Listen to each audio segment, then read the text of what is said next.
Donc après le coup d'État au Niger, la France, elle est en train de paniquer. Le Parisien écrit que c'est le pire scénario qui pouvait arriver à la France.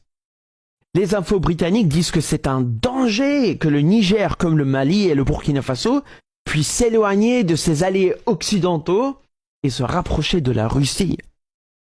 En fait, ce qui se passe vraiment, c'est que les Africains, ils sont en train de dire « Nous, on en a marre d'être contrôlés par la France. » Le Niger, c'est un des principaux producteurs d'uranium au monde. Et donc, quand on parle du néocolonialisme, le Niger, c'est un des meilleurs exemples.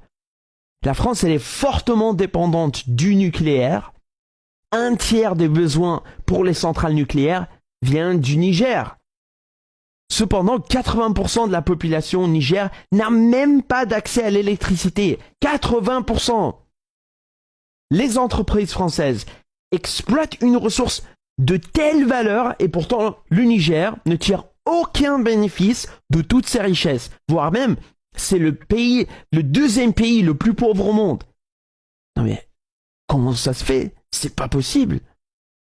Eh bien, voilà le néocolonialisme. La France prétend d'avoir laissé l'Afrique, mais ses entreprises contrôlent toujours les ressources. Les forces françaises sont toujours en Afrique. Et c'est exactement cette politique coloniale que le Niger rejette maintenant. Comme d'ailleurs le Burkina Faso et le Mali l'ont fait récemment aussi.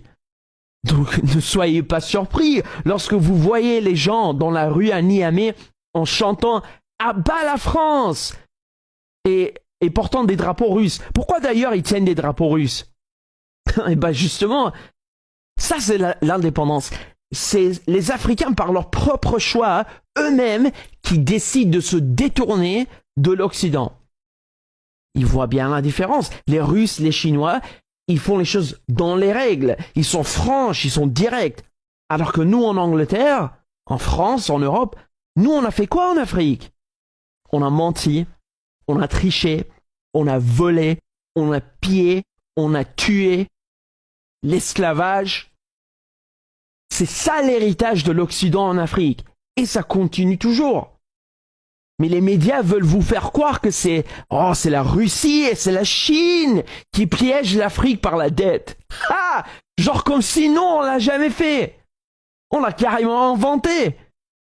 La presse ici parle des dirigeants africains comme si c'était des gosses, comme s'ils étaient stupides. Genre, les Africains, ils savent pas tout simplement ce qui est bien pour eux.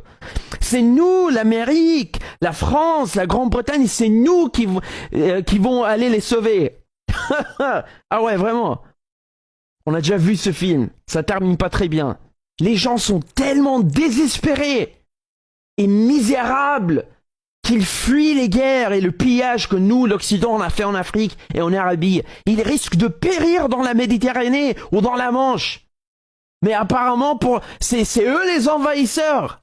Quelle hypocrisie! Quelle hypocrisie! Vous voyez aussi que le Mali, la République centrafricaine, le Soudan et d'autres, pourquoi ils ramènent Wagner chez eux? C'est parce que la France et les États-Unis, ils foutent absolument rien. Ils viennent mettre leur base partout et ils prétendent que c'est nécessaire d'avoir des forces françaises et occidentales là dans la région du Sahel pour la lutte anti-djihadiste. Attends, mais tu te fous de ma gueule? Quels djihadistes? Les djihadistes que l'Occident a créés, c'est la CIA, c'est l'OTAN qui est à la source des djihadistes. Daesh, ça n'existait même pas avant qu'on ait envahi l'Irak et l'Afghanistan, avant qu'on a détruit la Syrie et la Libye. C'est Sarkozy, c'est la France qui en est responsable. C'est l'OTAN qui en est responsable. Ils créent des problèmes juste pour venir vendre leurs solutions. La guerre, c'est un business pour eux. C'est ça le néocolonialisme. Ils sont jamais partis. Mais là, ils vont avoir un choc. Après, ils se demandent pourquoi les gens au Niger, ils soutiennent la Russie, pourquoi ils font un coup d'État. C'est parce qu'ils en ont marre. Ils en ont marre d'être contrôlés par la France. Ils rejettent un président qui est pro-français et pro-américain. Ils rejettent les chaînes néocoloniales de l'Occident. Et bien sûr, après, ils vont se tourner vers les grandes puissances, vers la Russie et vers la Chine, qui, eux, traitent les Africains d'égal à égal.